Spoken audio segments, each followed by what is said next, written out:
Hello YouTubers, Alaska Prepper here. Well, ladies and gentlemen, I have great news for you. We will not comply. Gun owners rally in New Mexico in defiance of the tyrannical Democrat governor. And that is great. They are getting together and saying, no, we will not comply. We're going to talk about that for a little bit. I've got a really good news article after this one and about 7 others that you're probably not hearing in the mainstream media. So let's get to it. So I'm assuming that you all know what happened in New Mexico last Friday. Just to fill you in quickly, the governor of New Mexico took it upon herself to say, hey, we have an emergency, whatever emergency that may be, it's up to me to decide. And because of that, we're going to go ahead and suspend the Second Amendment in and around Albuquerque only for the next 30 days or so, ladies and gentlemen. So by edict, she decided that, hey, we'll just suspend the Constitution of the United States. Those little pesky rights that you think you have, we give them to you and we'll let you have them when we think you should. Well, a great majority of people around Albuquerque, New Mexico got together and said, no, we are not going to comply. And check this out, ladies and gentlemen. You can check out the video on Twitter, or X as it is now known. I will leave the link to this article so that you can go check it out. But gun owners, many visibly armed, rallied in Old Town Albuquerque today to openly defy the New Mexico governor's executive order banning the open and concealed carry of firearms. Now, the best part of this is that police did not intervene or enforce the order. Let me remind you all of what could happen if we had a CBDC.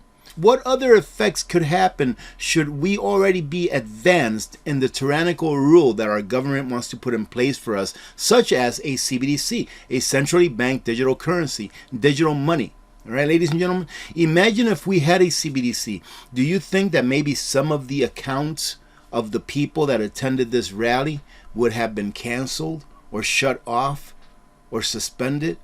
Think about how dangerous a CBDC will be to all of our rights, not just our First Amendment and Second Amendment rights, but to all of them, because they'll be able to shut you down by demonetizing your life. One speaker at the armed rally in Albuquerque defying the gun carrying ban told the crowd that they need to go out and do this every day or else it wouldn't have an impact. While the police did not enforce the order, it includes a $5,000 fine for visitors. And I go back to imagine if we had a CBDC where they can just take the money right out of your account, ladies and gentlemen. That is going to be something that is coming down the line, and it is why we must prepare in order so that we can resist, just like these fine citizens are. I have great news. 2 million guns were sold in August, 49th straight month of over 1 million sales.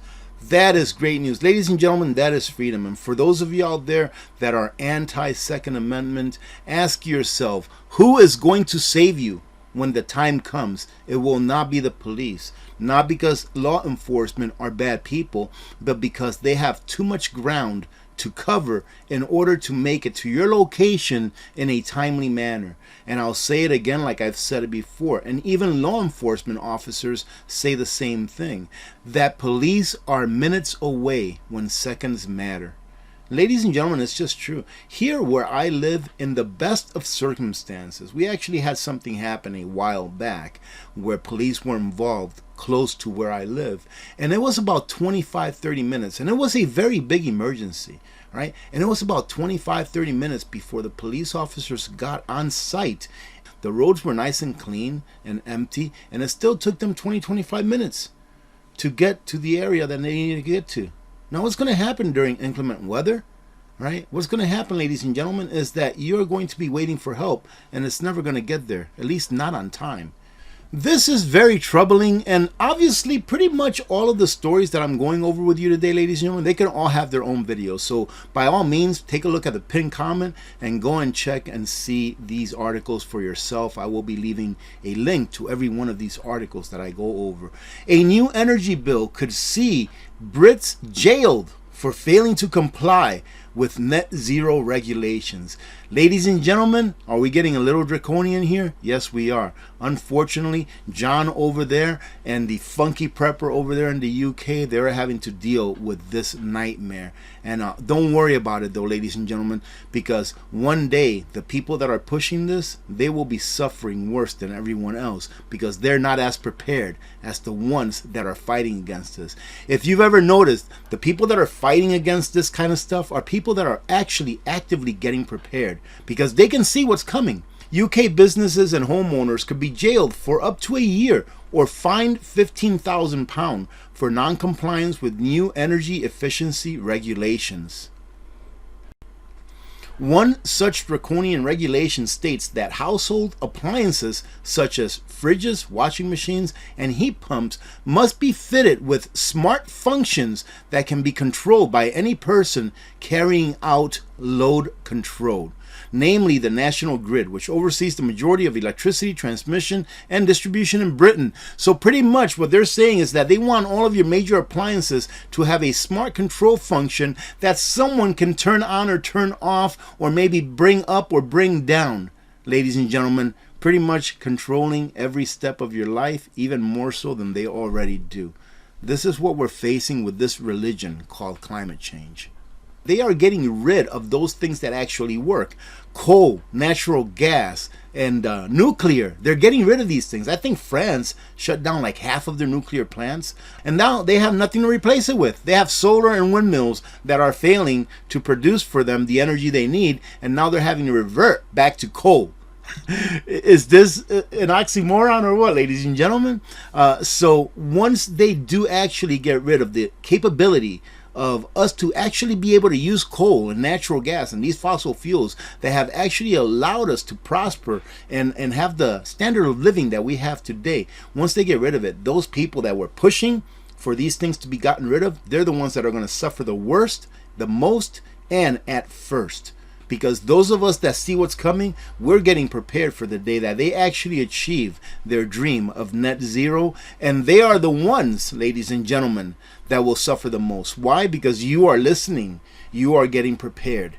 Right? I hope that day never comes, and I hope that the people that are pushing this agenda right now actually wake up and understand what it is that they're asking. We are doing really good, in my opinion, on hydroelectric, like dams, and nuclear. I mean, that makes up about 25%, nuclear and hydroelectric. And here with wind and solar, we're looking at about 11%. Keep working it. What we should be doing is if this is the answer, let's say that wind and solar is the answer, we should be bringing this up so that it can be able to replace the coal and the natural gas. All right, ladies and gentlemen, before we get rid of the coal and the natural gas. So we should have a surplus of energy before we get rid of coal and natural gas because we're having so much wind and solar success. That's never going to happen. Right? This will never happen. Wind and solar energizing the world will never happen unless they come out with some kind of a new technology that is much more efficient and governments start spending money on this kind of stuff instead of wars. Well, ladies and gentlemen, we have to be empathetic because the governor of California says we would have done everything differently. All right, talking about how they botched what they did with taking care of the health crisis, taking kids out of school, making people that were working all their lives to build their businesses to lose their businesses. Right now he says, well, we would have done everything differently. Now we know better. Well, fortunately for him, he still has his job and his livelihood, but not for those whom his policies affected. And here he was actually being questioned by Mr. Chuck Todd, asking, you found a way to allow the motion picture industry and the movie industry to get back to work during the health crisis, but you did not allow people to grieve together at funerals or at churches. We cannot forget this, ladies and gentlemen. We cannot forget what they did to us because they will try to do it again. I'm telling you, there will be another crisis coming up ahead. They need crises. We are in the era of crises. They need crises after crises after crises. All right, ladies and gentlemen, that is the best way that they can control the population. But thankfully that the American people are now waking up. Right? So do not forget what you went through. Do not forget what your parents, what your friends went through in the last 3 years. And you can forgive, but don't forget. And I know a lot of people won't even forgive because they were not able to grieve for their parents, their grandparents dying alone in an old folks home because they weren't able to visit them because of this thing that they said that was going around that really wasn't as bad as they were saying it was. But man, it sure did allow them to print a lot of money and take a lot of control over the people. Now I want you to understand that I'm not happy about this at all. This is very sad. Defund the Police, Democrat politician left with broken leg, bloody face after violent carjacking in Minnesota. The second vice chairwoman for Minnesota's Democratic Farmer Labor Party, who previously vowed to dismantle the Minneapolis Police Department amid widespread BLM protests, is now calling for tougher crime laws after she was violently carjacked this week. Ladies and gentlemen, these people are sick. They only care about themselves. They care not about you one bit. I guarantee you that if nothing had happened to this lady, all right, and something had happened to her neighbor, she wouldn't be calling for these new restrictions or new laws or new hires of police officers. She wouldn't be calling for any of it. It's because she got hurt. That is how Marxism, that is how communism works. They always want to implement things as long as it does not affect them. But when it hurts them, they're like, oh yes, we need this now. Now she's like, oh yes, we need police. We need the police. And I know I'm taking this too far, so let's go to the next one. The BRICS nations don't care what the U.S. says, ladies and gentlemen. Chinese imports of Iran oil soared to near record in clear breach of U.S. sanctions. What are we going to do to sanction China when there's so much stuff that China makes that we need? I am very surprised, to tell you the truth, that Russia is still selling us uranium. Because Russia, I believe, is the #1 maker of uranium in the world. I believe they are. But I believe that we get like 50%, if not more, of our uranium that we need from Russia. So, ladies and gentlemen, sanctions don't work, all right? And this is what sanctions do. It takes those people or those countries that are your trading partners and it makes them run away so that they can trade with someone else. We are going to learn here in the Western nations, we're going to learn a very tough lesson in the coming years. So get prepared, ladies and gentlemen, because it's coming whether we like it or not. We all thought that it was 11 countries that were part of the BRICS nations, and it is. It's the 5 original countries in addition to the 6 countries that were invited to join starting on the 1st of January 2024. However, there are 10 other nations that have vowed to stop using the US dollar.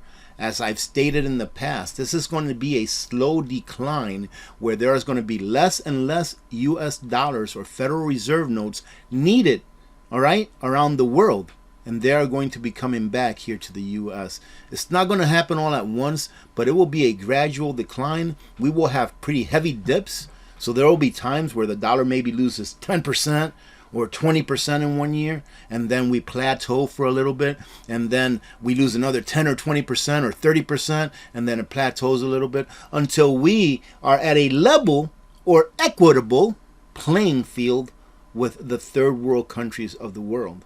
Here they state that the leaders of 10 Southeast Asian nations signed a declaration to stop using the US dollar and promote their own local currencies instead.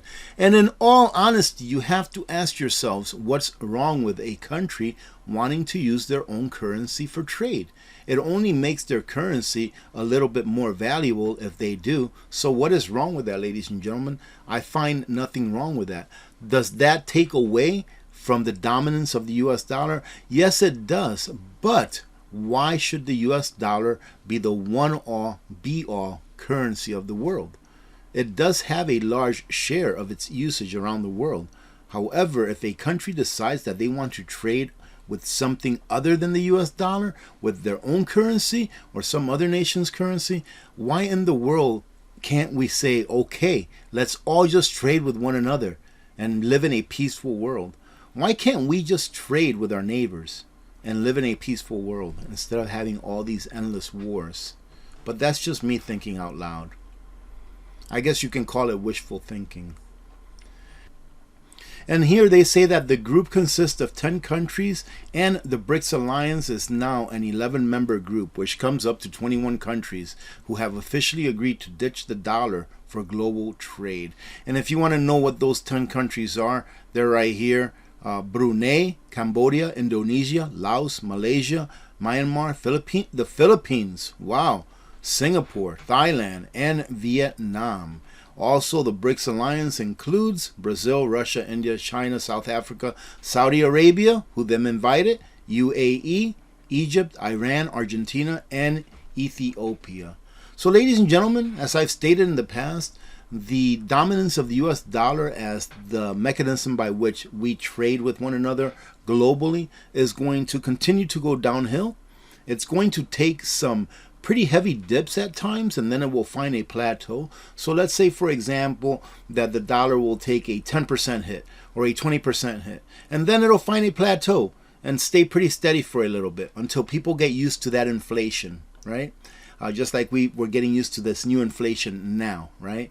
We found a plateau, and then it's going to take another hit, another 10 or 20% hit or 30% hit, or who knows, maybe even a 50% hit. And then people will complain about it, and then they'll just learn to live and be more poor. They'll learn to live poorer, just like people are learning to live poorer today. And then it'll continue to happen like that until we finally meet a plateau that puts us on an equal or even playing field with the rest of the world, meaning that we'll be just as poor as everyone else. We'll all be poor together, but we'll be happy. So we're going to end it with this. This is very interesting. This gentleman here is saying that, hey, the US dollar is still going to dominate, and he makes a very good case for it. So let's take a look at the other side of the US dollar. BRICS, leading oil trader, predicts what could happen to the US dollar.